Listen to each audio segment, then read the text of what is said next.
Apocalipsis 1:6. Apocalipsis capítulo número 1, verso 6.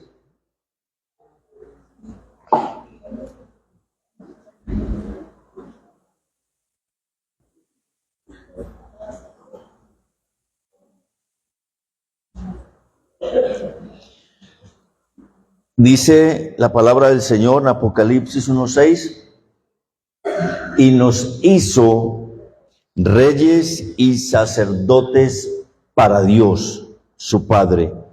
A Él sea gloria e imperio por los siglos de los siglos. Amén. ¿En qué tiempo está el verbo ahí en Apocalipsis 1:6? Verbo presente. Dice en el verbo presente el apóstol Juan, en la revelación que el Señor le da de todas las cosas del tiempo presente y futuro, a los creyentes de su época dice, y nos hizo como reyes y sacerdotes para Dios su Padre. Pero por favor vayamos para el libro de Éxodo, capítulo 19.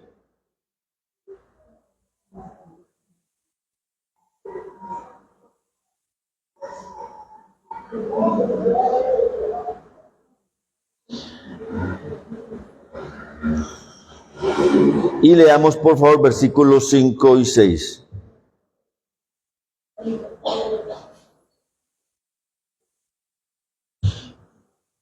Leamos desde el versículo 1. Éxodo 19, desde el versículo número 1. En el mes tercero de la salida de los hijos de Israel de la tierra de Egipto, en el mismo día llegaron al desierto de Sinaí. Habían salido de Refidín y llegaron al desierto de Sinaí y acamparon en el desierto. Y acampó allí Israel delante del monte. Y Moisés subió a Dios, y Jehová lo llamó desde el monte, diciendo, así dirás a la casa de Jacob, y anunciarás a los hijos de Israel. Vosotros visteis lo que hice a los egipcios, y cómo os tomé sobre alas de águilas, y os he traído a mí. Ahora, pues, si diereis oído a mi voz, y guardareis mi pacto, vosotros me seréis mi especial tesoro sobre todos los pueblos. ¿Cómo le dice el Señor a su pueblo Israel que serían? Su especial tesoro sobre todos los pueblos. Obviamente se los está diciendo a ellos. Hay aplicación para nosotros, pero continúa el versículo 5, porque mía es toda la tierra. Verso número 6, y vosotros me seréis un reino de sacerdotes y gente santa. Estas son las palabras que le dirás a los hijos de Israel. Ahora, el tiempo del verbo en este versículo 6, ¿cuál es? ¿Presente, pasado o futuro? Futuro. ¿Por qué razón? Porque cuando Dios saca al pueblo de Israel de Egipto y lo lleva al desierto, y como dice una forma figurada, los trajo sobre alas de águila para hacerles el pueblo más especial de toda la tierra, un especial tesoro. Luego da una sentencia para ellos en lo que se convertirían. ¿En qué se convertirían ellos? Reyes y sacerdotes. Reino de sacerdotes, reyes y sacerdotes. El cumplimiento de ser rey y ser sacerdote exactamente es en Cristo. Quiero que conmigo vayan por favor a Primera de Pedro, capítulo número 1. Primera de Pedro, capítulo número 1. No lo busco, que no lo escribí, pero aquí lo buscamos.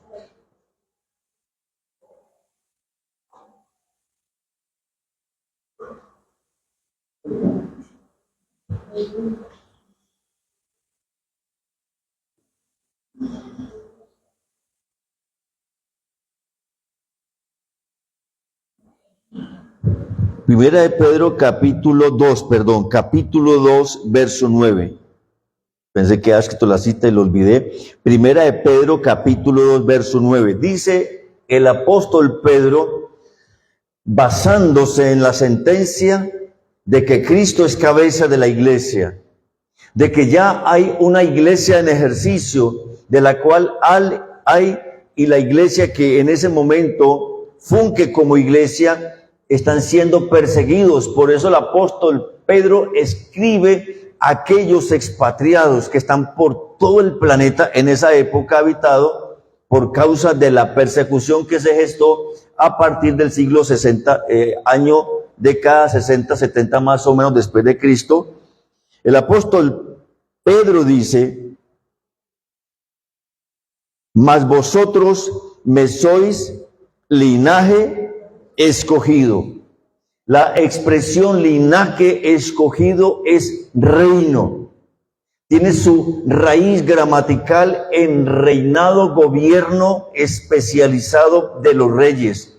Linaje escogido. ¿Y qué más dice el apóstol Pedro? Real sacerdocio, nación santa, pueblo adquirido por Dios, para que anuncie las virtudes de aquel que os llamó de las tinieblas a la luz admirable. Eso que fue una sentencia de parte del Señor para su pueblo Israel hace 4,000 años, hace casi 4,000 años, se convirtió en la praxis o en la vida de la iglesia después de Cristo, cuando la iglesia fue edificada. O sea, usted y yo no podemos pensar que los reyes y los sacerdotes solamente son los del Antiguo Testamento, los que fueron ungidos para que practicaran ese ejercicio o ese ministerio. Ahora vamos a mirar cómo se hacía eso. Lo que tenemos que entender es que Israel, desde su inicio, fue establecido bajo esta sentencia de que cada uno de los israelitas era como un rey y un sacerdote, y así tenían ellos que vivir. Ese era el sello de identidad que Dios les puso a su pueblo. Y cuando uno mira un Israel hoy, se da cuenta que es definitivo. Ellos lo vivieron de una manera especial. Y por eso el apóstol Pedro lo entendió de una manera tan significativa cuando dice, ustedes son un linaje escogido, son un sacerdocio verdadero, son un pueblo adquirido, son, una nación santa.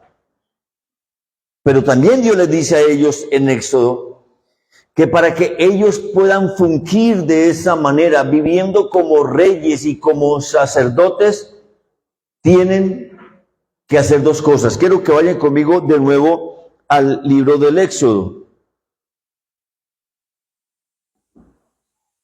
capítulo 19.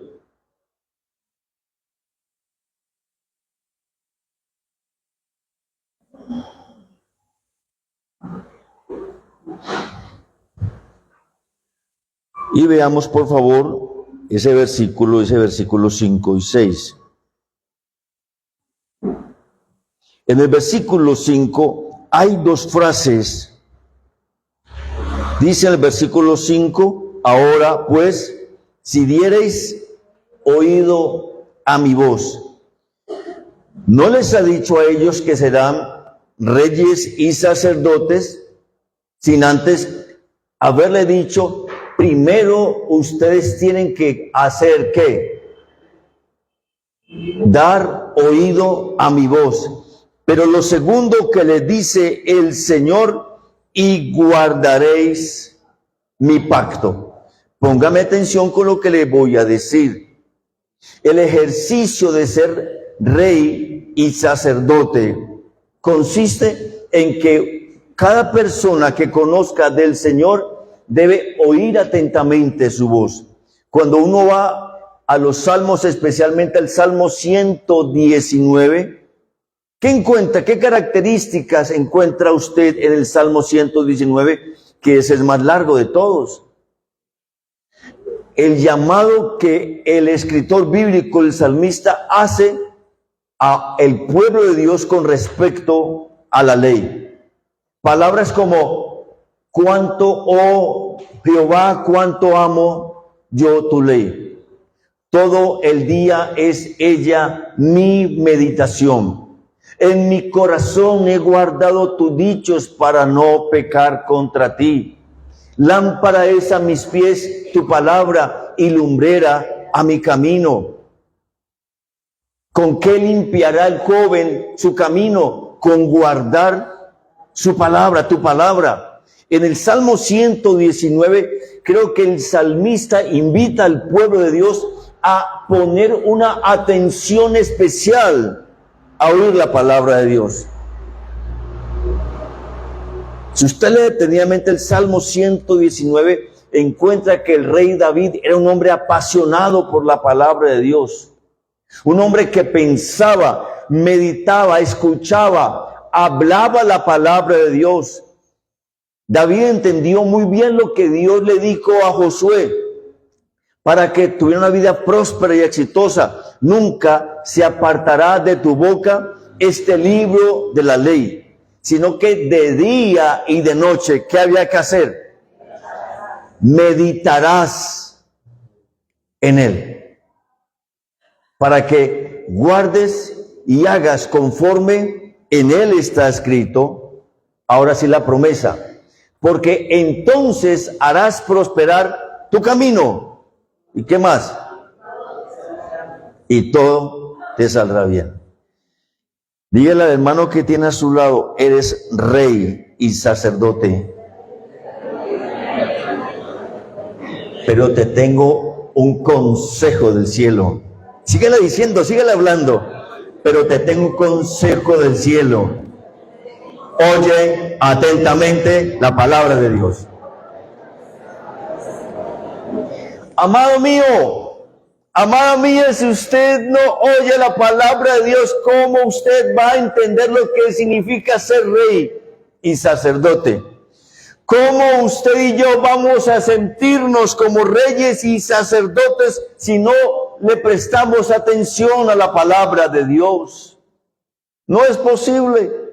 Por eso hay tantos creyentes que se sienten tan menoscabados.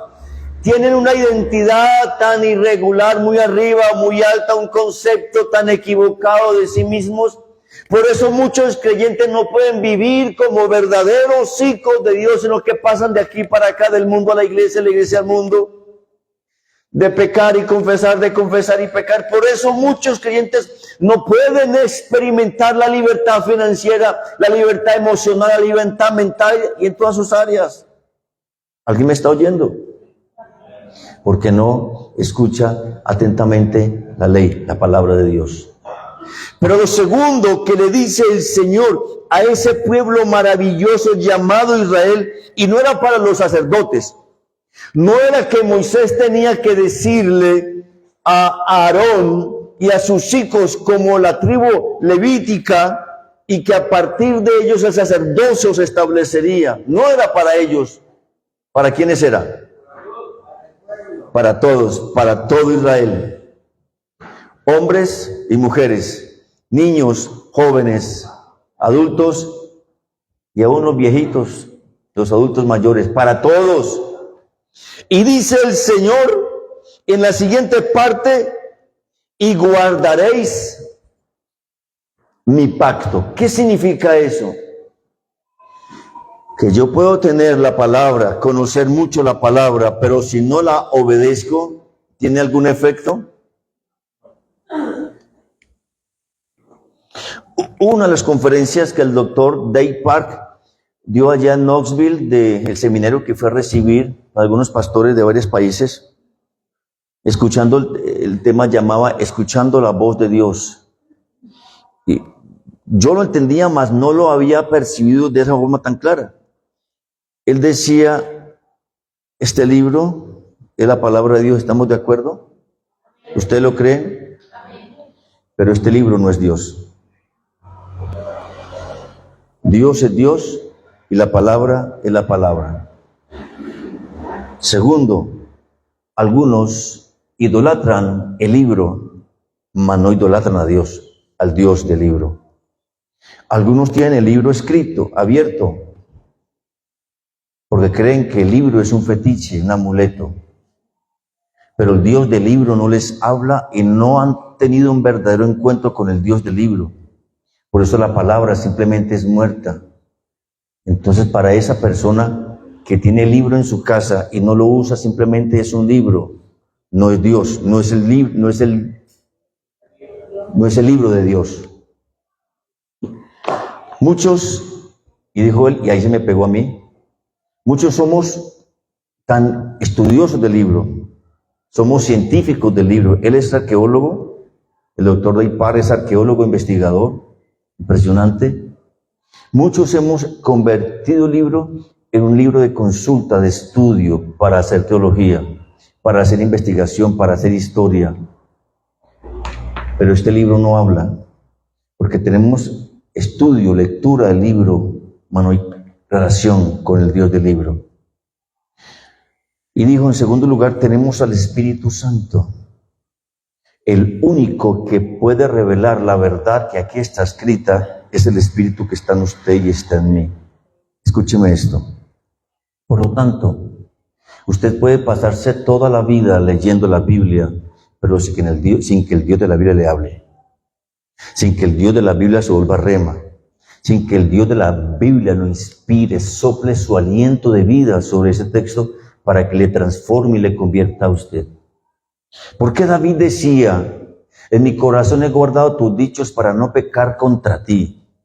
¿Con qué limpiará el joven su camino? Con guardar su palabra. Mis ojos he guardado del mal. Una cantidad de aspectos que David decía, porque David no tenía comunión con el libro, David tenía comunión con el Dios del libro, de la ley, y cuando iba a la ley, ese libro para él se convertía en vida. Y para mí fue muy importante escuchar cosas tan valiosas. Dios habla así, dijo el doctor Deipar, por el libro de Dios, la Sagrada Biblia. Pero usted tiene el Espíritu Santo, y el Espíritu Santo le habla a su espíritu. Si usted tiene comunión con el Espíritu Santo le habla a su espíritu, y cuando el Espíritu Santo le habla a su espíritu, la palabra cobra vida, y por eso hay conversión y hay transformación. Mientras que eso no ocurra, nada pasa. Y por eso es lo que le dice el Señor a Moisés para que le diga al pueblo de Israel: si guardaren mi pacto.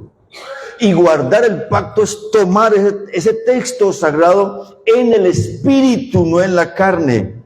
Y cuando dije, me pegó duro a mí porque yo puedo pasar horas leyendo textos y textos y textos, buscando en internet, buscando libros, leyendo en teología, tratando de encontrar conceptos, tratando de encontrar textos en original, en griego, en hebreo, para darles, y pongo comillas a lo que les voy a decir, una buena comida a ustedes. Que sea clara, que sea contextual. La pregunta que seguramente usted se ha hecho, que no se ha hecho, es: ¿el pastor tendrá comunión con el Espíritu Santo? ¿Pasará tiempo con Dios en intimidad para que ese texto que está predicando le hable primero a él? Ese texto, esa palabra se le reveló a él primero para que la pueda entregar a la iglesia. Ahí es donde Dios, a nosotros, los que nos toca leer mucha Biblia, estudiar mucha Biblia, nos cuesta. Porque nos convertimos en estudiosos. Amén, que hagamos devocional. Gloria a Dios por los que hacen devocional. Y les invito, les motivo a que todos los días tenga su devocional. Gloria a Dios por los líderes que predican y leen el mensaje que se les entrega y oran y buscan la presencia de Dios. Amén. Gloria a Dios porque son más inquietos y les gusta investigar e indagar. Me encanta la gente que indaga e investiga. Pero si con esa buena actitud de leer, de escudriñar la palabra de Dios, no está produciendo en usted y en mí un cambio, una transformación, la letra simplemente es muerta. El apóstol Pablo dice que la letra, ¿hablando de quién? ¿De qué? ¿Hablando de qué? La letra envanece, pero el Espíritu vivifica. ¿De qué está hablando?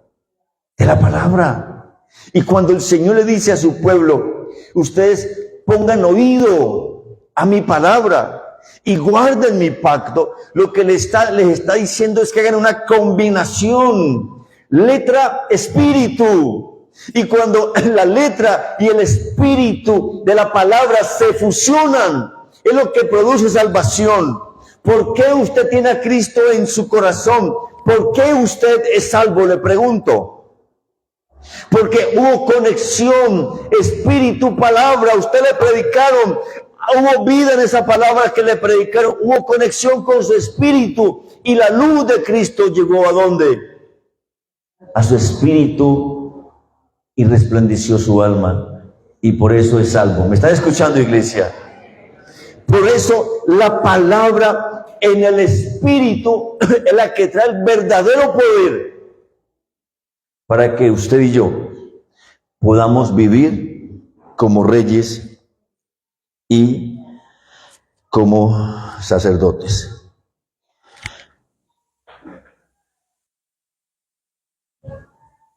Ahora, en los tiempos antiguos, para poder ser rey o ser sacerdote, se debía ser ungido con aceite. Vayan conmigo, por favor, Éxodo capítulo 40, versos 13 y 14. Y alguien lo lee, por favor. Éxodo capítulo 40, verso 13 y verso 14. ¿Quién lo encontró para que me ayude a leerlo?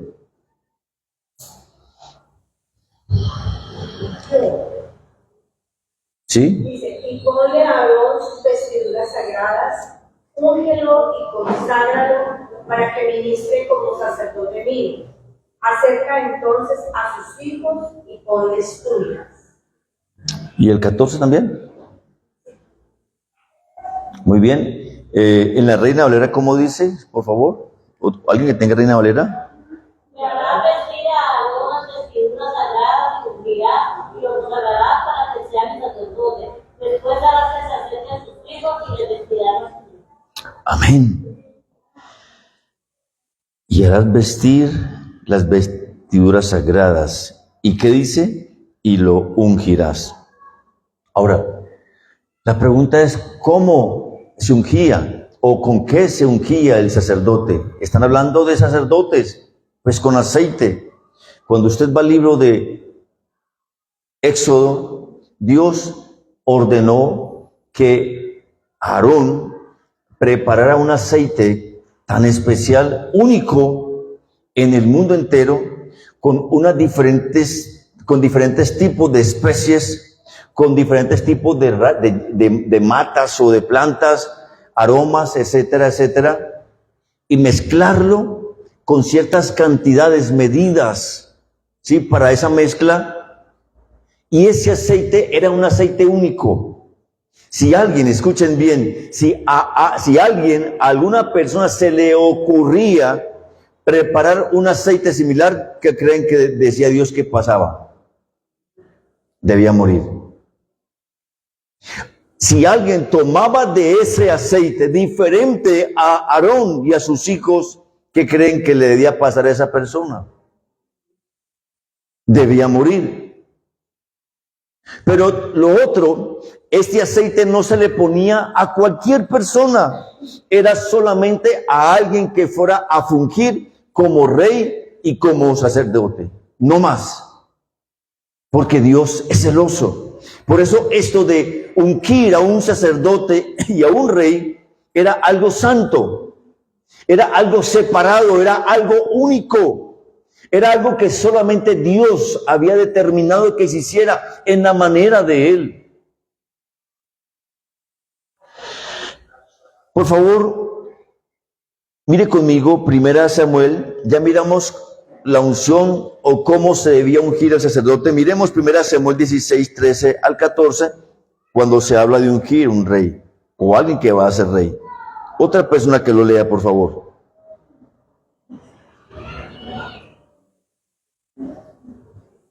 Samuel tomó el cuerno del aceite y lo ungió en medio de sus hermanos.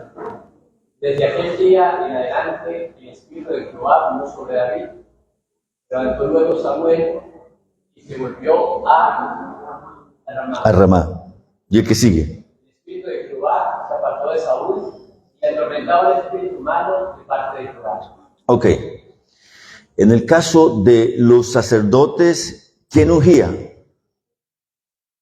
Un sacerdote, en ese caso Aarón.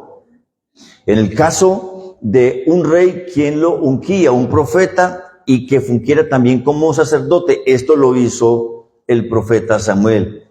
El profeta Samuel había ungido a el rey Saúl. Fue el primer rey que hubo en Israel y Samuel lo ungió. Pero ustedes ya conocen lo que pasó con el rey Saúl, y entonces Dios mandó a Samuel que fuera a la casa de Elí, y de esos hijos de Elí ungiera a uno de sus hijos, de Isaí, perdón, gracias, a uno de los hijos de Isaí lo ungiera como el rey para Israel, porque Dios ya había descalificado a Saúl. Samuel llega a la casa de Isaí y comienza el proceso, hasta que Dios le dice, este es, y Samuel unge a David. ¿Qué pasa cuando Samuel ungió a David como rey? ¿Qué dice el texto?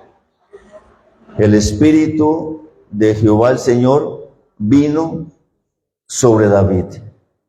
Igual cuando usted lee acerca de la unción de Saúl como rey, exactamente lo mismo, el Espíritu del Señor vino sobre Saúl.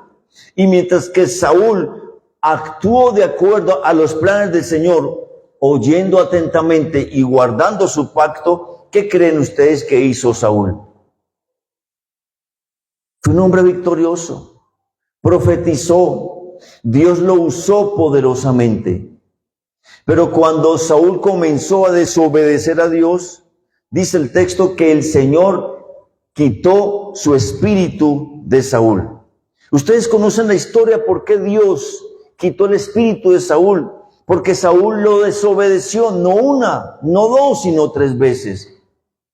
Y se cansó Dios de Saúl, hasta que determinó ungir un nuevo rey. ¿Y qué pasó con este nuevo rey? El Espíritu del Señor vino sobre él. Pero el mismo que vino sobre Saúl, ahora se quitó sobre David, ahora se quitó de Saúl. El que ahora comienza a vivir con el Espíritu de Dios, el otro, ¿cómo comienza a vivir? ¿Qué dice el texto? Un espíritu malo de parte de Jehová lo atormentaba. Esto que voy a decir puede ser un poco, puede pensarse que suena como a herejía.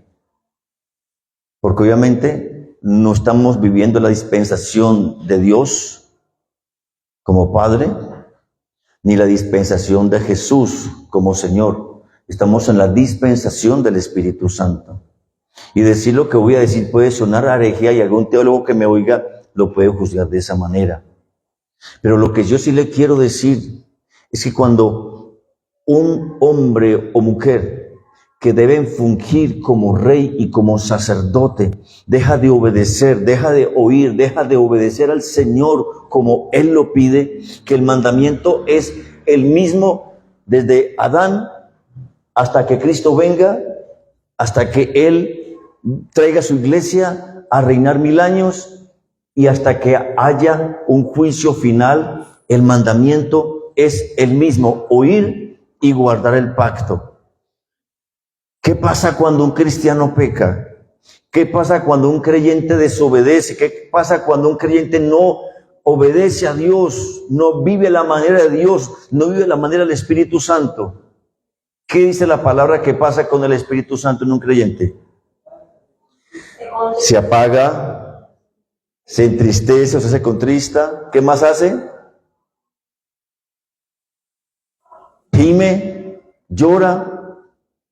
Y un cristiano donde el Espíritu Santo está contristado, apagado, triste, ¿cómo creen que ese cristiano vive? ¿En victoria?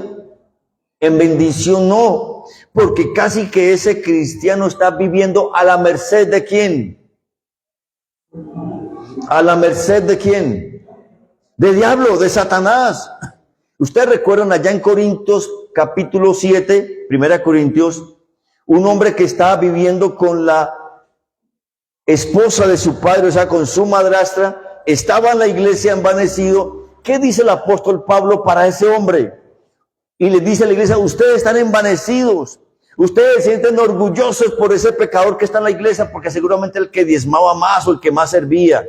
No, saca el apóstol Pablo en 1 Corintios 6, para que, aunque su cuerpo se pierda, se arrepienta y su alma se salve.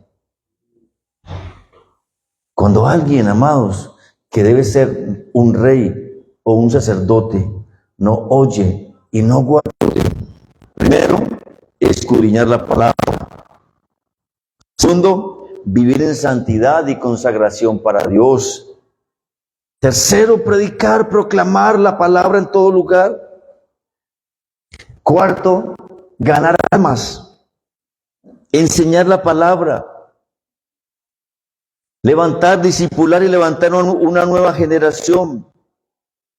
Liderar la visión ministerial que el Señor le había entregado. Servir a Dios y a la gente con amor. Usar bien los dones y el poder del Espíritu Santo. Ese era el perfil que necesitaba un sacerdote. Yo pregunto, ¿es el mismo para hoy, sí o no? No ha cambiado. Hay que escudriñar la palabra. Hay que vivir en santidad y consagración para Dios. Hay que predicar en todo lugar. Hay que ganar almas. Hay que enseñar la palabra. Hay que discipular, levantar más discípulos. ¿Cierto que sí? Hay que servir con amor a todos. Hay que usar bien los dones y el poder del Espíritu Santo. Sí. ¿Cuántos sienten eso? Que es real en su vida. Mire para Samuel, lo que significaba ser sacerdote. Mire, 1 Samuel capítulo 12, verso 23 al...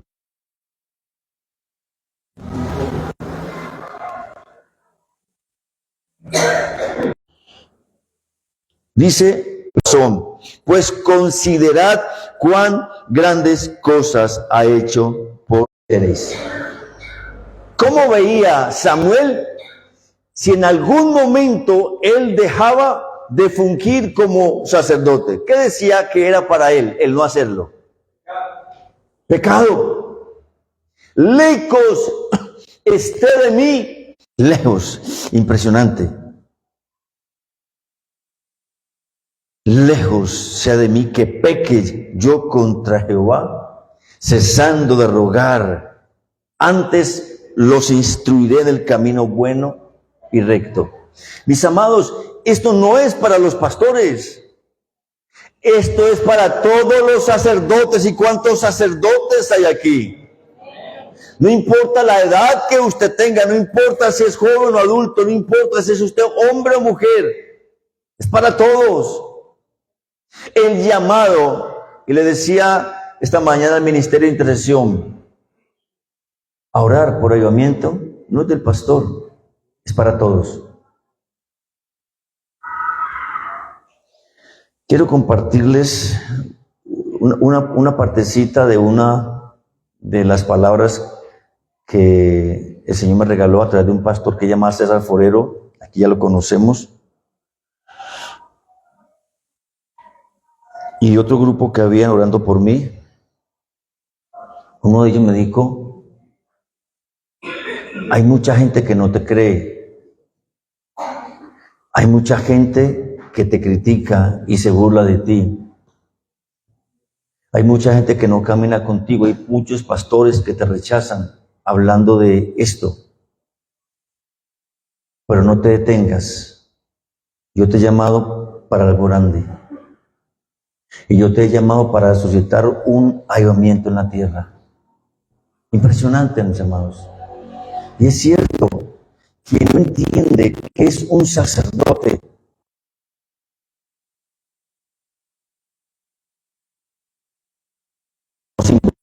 no le importa lo que va a hacer. Es que no es para alguien específicamente, es para todos, porque todos somos sacerdotes.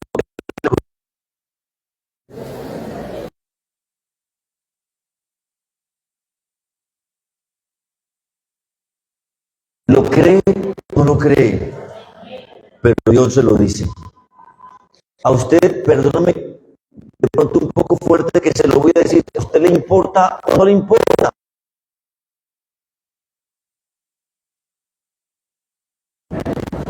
Porque ese tiempo donde Dios está llamando a la iglesia a orar.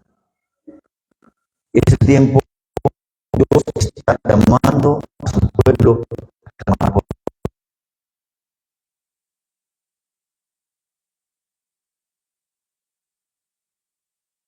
yo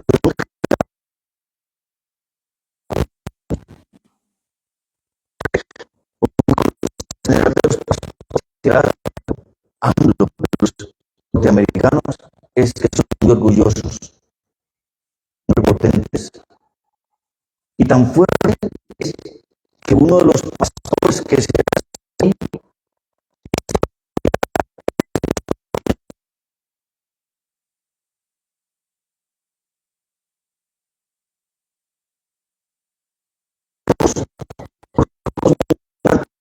creemos que tenemos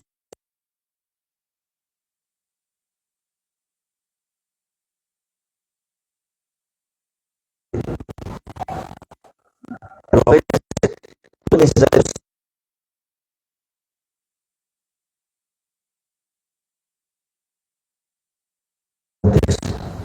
creer que no es para mí, que no lo necesito, que es para otro, que es para una persona, ¿no? Dios levanta a personas en el tiempo posible,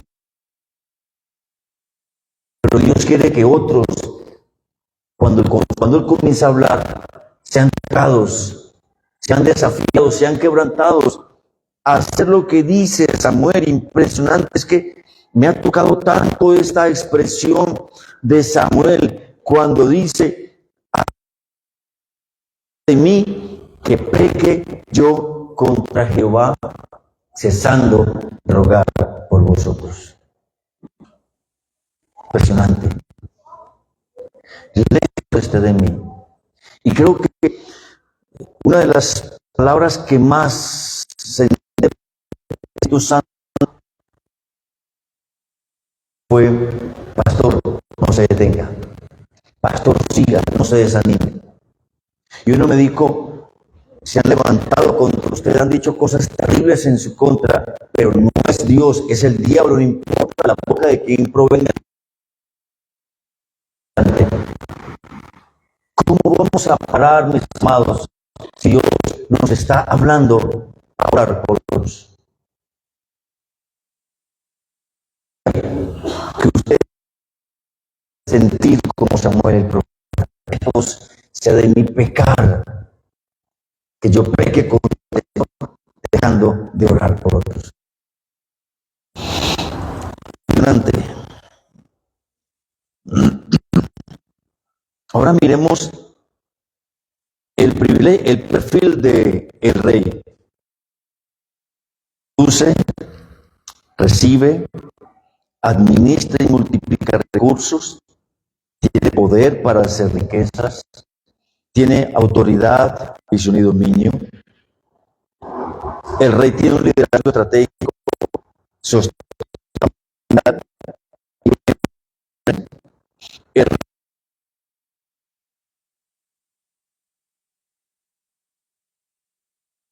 rey gestiona toda clase de recursos, resuelve problemas de funcionamiento, etc. Alguien busque, por favor, Salmos 89, 20 al 23.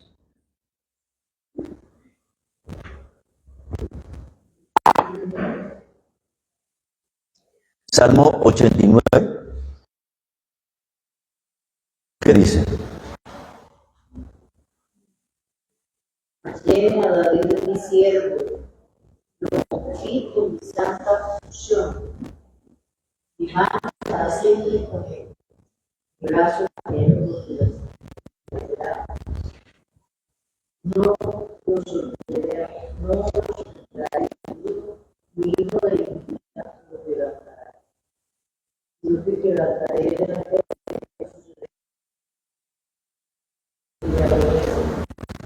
Y noten lo sigue después. Mi verdad, sigue mi hermano.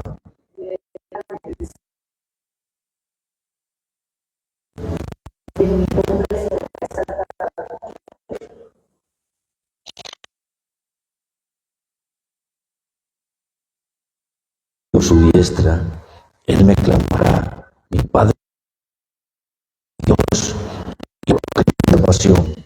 Yo también le pondré por primogénito, el más excelso de los reyes de la tierra. Para siempre le conservaré mi misericordia y mi pacto será firme con él. Pondré su descendencia para siempre.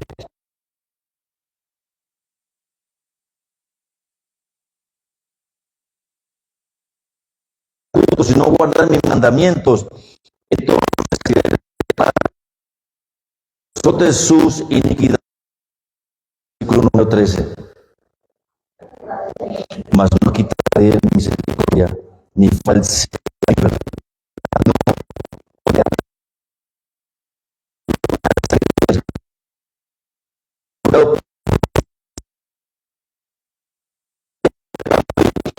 Su descendencia será para siempre, su trono como el sol delante de mí. Y puedes seguir leyendo acerca de, así como Samuel entendía su llamado, el llamado que David como rey, Dios como rey le hacía a él. Y como David veía a Dios como su Señor, ¿sí? Y para terminar, hermano, en ese lugar, y el sacerdote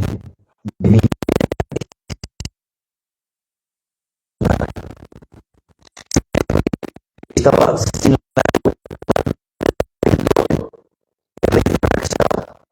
pero si el sacerdote estaba sin la, el sacerdote debía vivir. Mire conmigo, segundo Reyes, capítulo número 12, verso.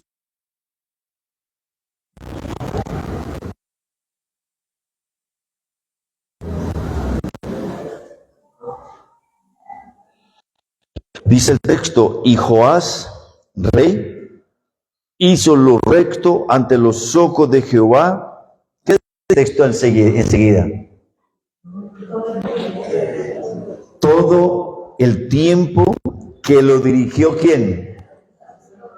¿Por qué le fue bien, amados hermanos? ¿Por qué le fue bien a Joás? ¿Por qué le fue bien a Josafat? ¿Por qué le fue bien a Josías? Si usted lee la historia de estos reyes que fueron exitosos, que trajeron avivamiento,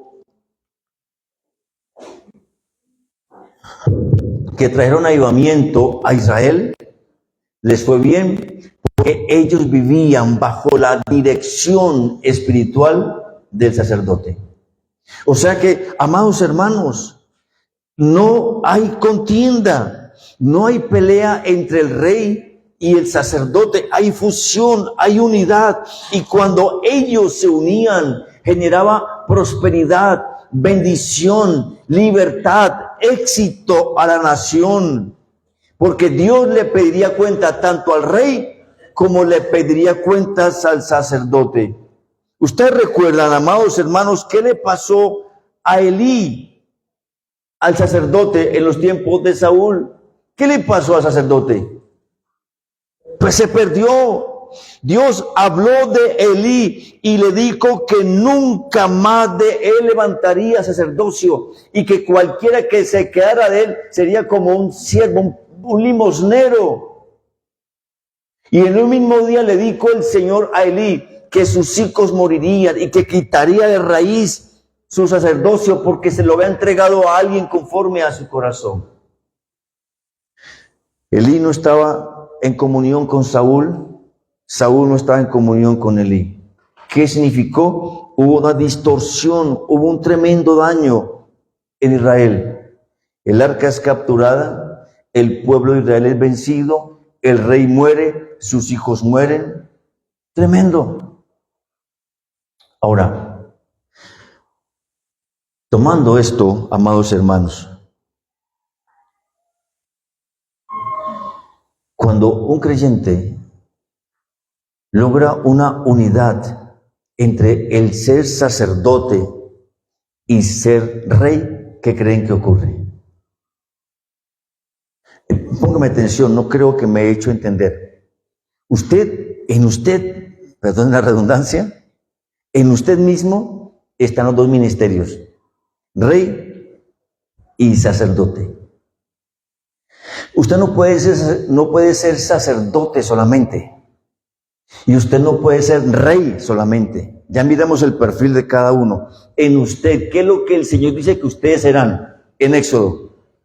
Un reino de sacerdotes. ¿Qué es lo que dice Pedro que somos nosotros? Linaje escogido, real sacerdocio. ¿Qué es lo que dice el apóstol Juan en Apocalipsis 1:6? Ustedes son reyes y sacerdotes. No dice unos, los de esta hilera, los de esta hilera, los reyes. Un aplauso para el Señor, los reyes. Los de esta hilera, los sacerdotes. Un aplauso para el Señor, los sacerdotes. No, el Señor dice, todos se juntan en uno y todos son reyes y sacerdotes. Eso sí merece un mejor aplauso. Por eso, el rey y sacerdote de hoy fusiona, gana almas, hace discípulos. El que es rey y sacerdote amará las almas como Dios las ama y no se avergonzará de predicar el evangelio. El que es rey y sacerdote levanta nueva generación, o sea, hace más discípulos. El que es rey y sacerdote, como Jesús le dijo a los discípulos, oren, sanen enfermos, prediquen, echen fuera demonios, porque ustedes han recibido de gracia den. El que es rey y sacerdote, entonces siembra, cosecha y multiplica. El que es rey y sacerdote piensa en la casa de Dios, como David pensaba de la casa de Dios. ¿Alguien quiere ver cómo David amaba la casa de Dios por ser rey y sacerdote? Vaya conmigo a 1 Crónicas 29, 3 al 5.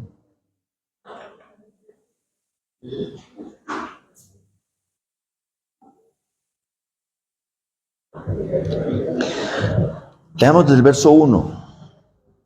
Después dijo el rey David a toda la asamblea. 1 Crónicas 29, 1 en adelante. Solamente a Salomón, mi hijo, ha elegido Dios. Él es joven y tierno de edad, y la obra grande, porque la casa no es para hombres, sino para Jehová Dios. Yo, con todas mis fuerzas, he preparado para la casa de mi Dios oro para las cosas de oro, plata para las cosas de plata, bronce para las de bronce, hierro para las de hierro, y madera para las de madera, y piedras de ónice, piedras preciosas, piedras negras, piedras de diversos colores, y toda clase de piedras preciosas, y piedras de mármol en abundancia. Verso 3, que ahí me llama la atención. Además de esto, por cuanto tengo, ¿qué dice ahí? Oh, no escuché. ¿Qué dice David que tiene? Por cuanto tengo mi aflicto en la casa de ¿quién? De mi Dios, yo guardo en mi tesoro particular oro y plata que, además de todas las cosas que he preparado para la casa del santuario, he dado para la casa de mi Dios. Versículo 4. ¿Qué dio David? 3,000 talentos de oro. ¿Oro de dónde? No hay una hermana que llama Ofir, no. Ofir era un lugar en la Mesopotamia especializado que producía el único y mejor oro del planeta, 24 quilates. David no recibía el oro que para usted y para mí es el famoso 18, 14 u 11, no. Solo oro de 24 quilates. ¿Cuántos talentos? ¿Cuántos talentos? 3,000 talentos de oro, 7,000 talentos de plata refinada para cubrir las paredes de la casa. Y pues como me encantan los números, hermanos, me puse a hacer algunas cuentas sencillitas, a ver los que les gusta escribir. Un talento de oro son 34 kilos de plata. Por lo tanto, esos 3,000 talentos son 102,000 kilos de oro. Obviamente un kilo de oro son 1,000 gramos, o sea, serían entonces 102 millones de gramos de oro. Y cada gramo de oro de 24 quilates a precio de hoy vale 340,619 pesos. Multiplique 102 millones por 430,619, a ver si le cabe en la calculadora este valor. No lo cabe, no me cabe. Ya lo hice más de una vez, no se preocupen por intentarlo. No cabe. Aparece error por la cantidad de ceros que debe tener enseguida. ¿Qué es lo que dice David que tenía en su corazón por la casa de su Dios? Y por cuanto tengo amor por la casa de mi Dios, también aparte de todo lo que ya ha preparado para la construcción de la casa de Dios, he guardado, he separado de mi tesoro personal 3,000 gramos de oro de Ofir, talentos, y 7,000 talentos de plata. Oro para lo que es de oro y plata para lo que es plata. Y quiero concluir, amados, con estos pensamientos. El sacerdote y rey, aunque trabaja, aunque comercia, aunque negocia, aunque siembra y cosecha, aunque hace dinero, aunque tiene propiedades, su afecto principal es la casa de Dios. David se preocupó de que a su hijo Salomón nada, absolutamente nada le faltara para la casa de Dios. El que es rey y sacerdote y entiende que ese es su llamado, una doble unción. El título de esta enseñanza lo digo al final, visión de reino. Los creyentes que tenemos visión de reino, amamos la casa de Dios más que cualquier otra persona. Miramos qué falta en la casa de Dios, qué necesita en la casa de Dios, cómo podemos aportar y apoyar para la casa de Dios. Hay un pastor amigo, ustedes lo conocen algunos, pastor Hammer Guerrero, de la iglesia de Florida Valle. Una iglesia grandísima. Tienen un colegio espectacular, 940 estudiantes entre primaria y bachillerato. Ha sido condecorado como el mejor colegio de Florida Valle. Los IFES de todo Florida y algunos municipios más se han dado en ese colegio. Una iglesia hermosísima. Cuando recibió la iglesia hace algunos años, era una iglesia en Bareque, hace ya como 20 años más o menos, un poco más. Hoy tiene un tremendo edificio, la cosa más lujosa y hermosa. Y no se han endeudado con un solo peso. Toda la gente, cuando sacaron tierra, toda la iglesia, niños, jóvenes, adultos, venían a bolear pala, a hacer huecos, a revolver mezcla. Todos dieron y todos han dado para lo que es esa casa hoy. Y a veces uno dice, wow, cómo algunos aman más la casa, tienen más afecto por la casa de Dios que yo mismo. Dios nos hace un desafío hoy, amados. Cuando crecemos, entendemos más bien que la visión que Dios quiere entregarnos es una visión de reino, más que de mi negocio, mi empresa, mi profesión, la labor que hago, más que de el ministerio que desarrollo, no, más amplia, más global. Hermanos, seré más bendecido, causaré más impacto. El lugar donde Dios me ponga, ahí hará Dios algo grande y maravilloso.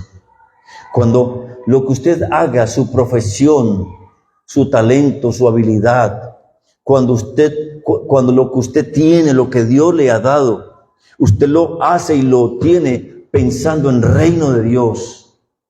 Usted no se alcanza a imaginar lo que Dios hará con usted y a través de usted.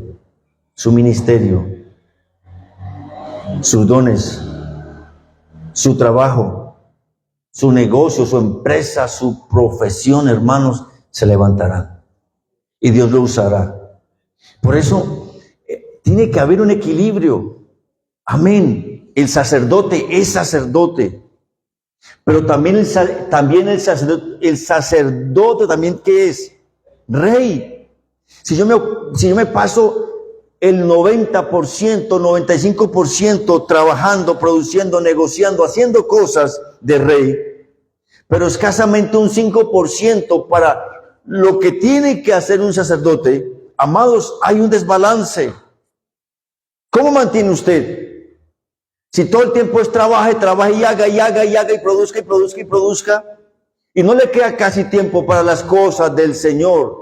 Pero si usted mantiene cansado, cargado, estresado y enfermo, porque toda su mente, todo su corazón, toda su vida está pensando en hacer, trabajar y trabajar.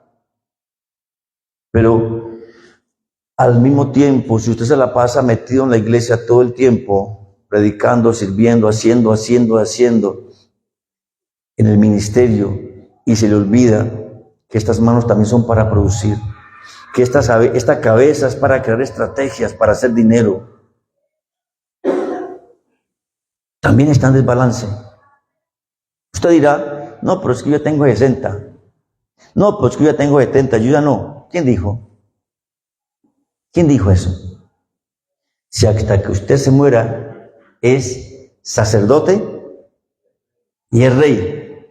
La mentalidad de trabajo, de producción, de sembrar, de cosechar, de multiplicar, de dirigir, de administrar, ahí está. Y hasta que se muera, usted será un sacerdote.